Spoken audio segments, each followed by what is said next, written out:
Welcome to Sputnik, orbiting the world with me, George Galloway. And me, Gayatri. Death and taxes are the only two inevitabilities, according to Benjamin Franklin. But what if the taxes are contributing to the death? It's a commonplace that we need taxation to pay for civilization. But the form and rate at which we are taxed can cost lives. Just in the last month, from Lebanon to Ecuador, taxes sparked big fires. Dominic Frisby is a money writer with a difference. He's also a comedian. He foresees, I suspect, the end of money, at least as we know it, and maybe the end of taxes too.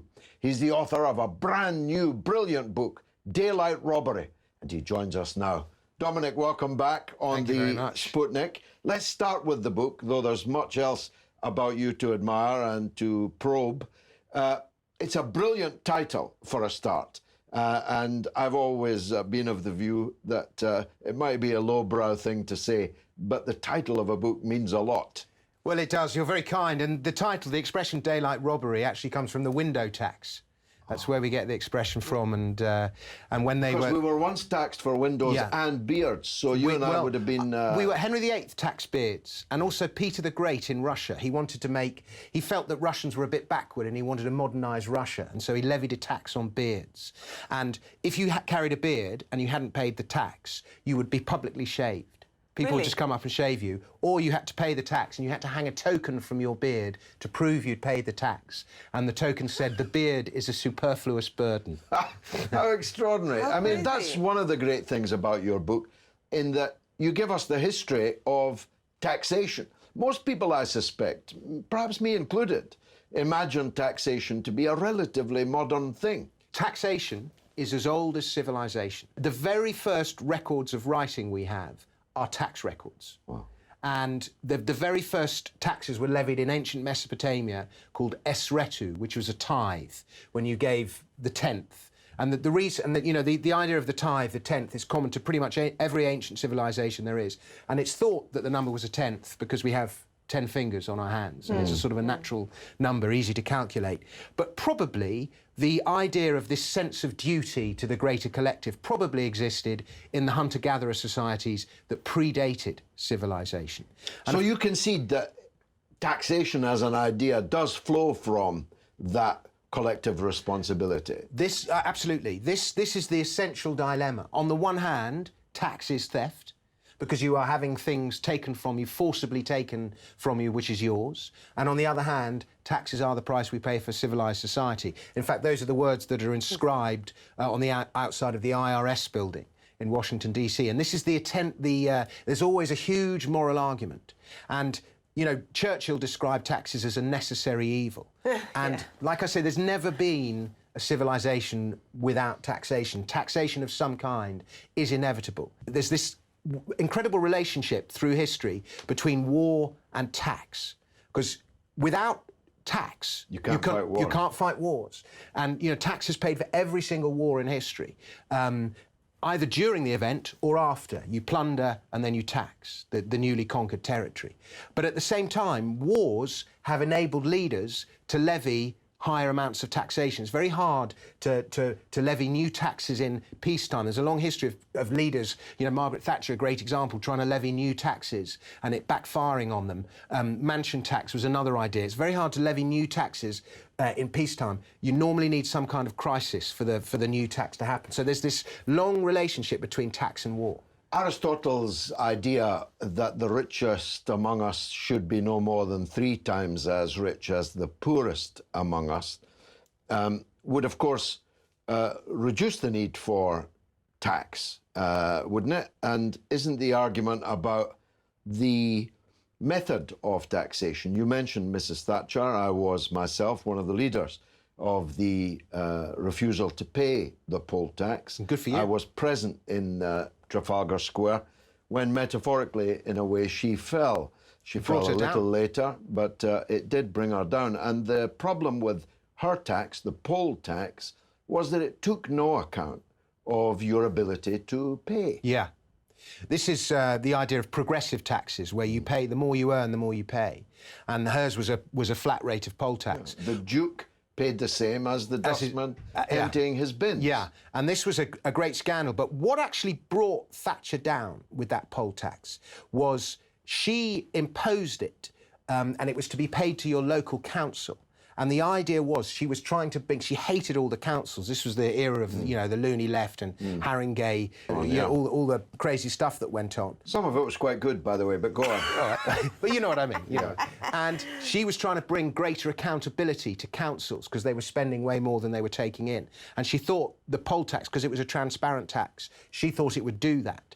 But the problem was it was so transparent that the poll tax went up and became incredibly high and became hugely unjust. And the left actually, she was trying to use it to bring accountability to the left-wing councils, but it backfired on her because the left used it as a means to bring her down. And now we've got riots everywhere in the world over taxes. The Lebanon movement, the Gilets jaunes movement, the Gilets jaunes, the Ecuador, these were all responses from the population to new taxes. Every single revolt and revolution in history has been an uprising at some kind of injustice caused by inequitable taxation.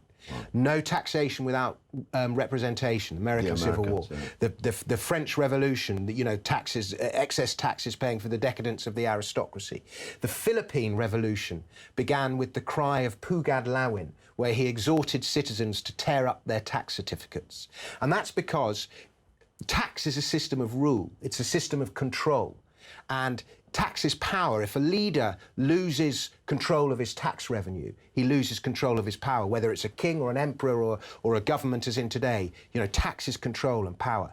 And so I look at it the other way. Every war has been paid for by taxes. Every revolt was a rising up against some kind of taxes. Every conquest was an attempt to take control of the tax base, the land, the labour, the produce and the profits. But tax, if you look at a zombie film, there's always this idea of the zero patient, patient zero, which is the virus where the disease starts. And the zombie film, the trope is often that you've got to get to the zero patient, either to kill him, to kill off the virus, or the zero patient will give you the antidote, the cure. And in a Western civilization, if you think of the terrible things that are going on in our society, and the tax system is patient zero. And if a politician really wants to change the world, you know, forget fighting this and that battle, go straight for the tax system, because that's where it all starts. If you were in charge, what would you do? I would reduce income tax dramatically, because we have a society where 50% of government revenue derives from income taxes, and we're very skewed in favour of asset ownership because assets, largely speaking, aren't taxed. We don't tax land. So this creates this huge inequality. If you start out with nothing in life, the one thing you've got is your labour, but we tax it constantly and heavily. And so it's very hard for somebody to make something of himself through his labour alone. You have to kind of own a house or own assets or own equities. We're too geared around asset ownership. So I'd shrink income tax. I would also shrink the tax code. It is way too long. In the UK, the tax code is 10 million words. To put that in some kind of perspective, that's 14 times the length of the Bible. Wow. The longer the tax code, it's more words than most people read in their entire life. And I promise you, nobody has read the entire tax code. And it trebled in length under Gordon Brown. George Osborne came to power promising to simplify it. It doubled in length again under George Osborne. It's just this, it's out of control machine. And we need to shrink, because the longer it is, the more loopholes there are. One group has the ability to find the loopholes and exploit them. The rest of us don't. And so the result is this inequality is created. So much of inequality in the Western world is created by our tax system. But it also covers it, right? Yes. Or is but it very I would shrink income taxes. I would get. I'm a libertarian, so I'm a believer in lower taxes anyway. George will probably bite my head off for saying that, but that's what I think. But I would get rid of a load of taxes, and I would introduce one new tax, which is the old Henry George tax based on the value of land. And this is the hardest tax in the world to evade. The big problem that governments in the world have in the economy going forward is the problem of taxing the globalised, intangible economy, the economy of the internet, because where is it based? Where's this IP? Where did this trade happen? And at the moment, it's just Google and Facebook who are relocating their assets. But soon, as the workforce gets more freelance, more globalised, digital nomads and so on, workers are going to do the same thing. And it just means the physical economy gets penalised more and the intangible economy isn't taxed at all. And it's like, again, it's more inequality. There's two things. But if you tax land, if you're taxed on the basis of the land you use and not so much the amount of land, but the location of the land, prime city centre real estate. So, for example, Google has just owns all this prime city real estate around King's Cross. You are using this prime city centre land. You've built these wonderful buildings on it. That's yours. The profit as a result of the buildings you've built are yours to keep. But the land itself belongs to everyone, and it was always there. And if you want exclusive rights to that plot of land, then you pay a fee to the community for it. And land value tax solves this huge problem that governments are going to face of taxing evasion. Would the yield from land... I mean, I actually agree with much of what you said. We ought to tax wealth rather than income.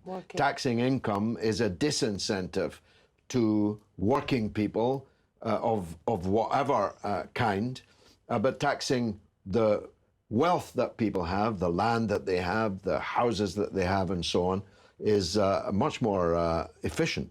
But would the yield be sufficient to pay for our hospitals, our police, our fire brigade, and so on? Exactly. Yes, these things all could be paid for, but it would suddenly become clear how much they really cost.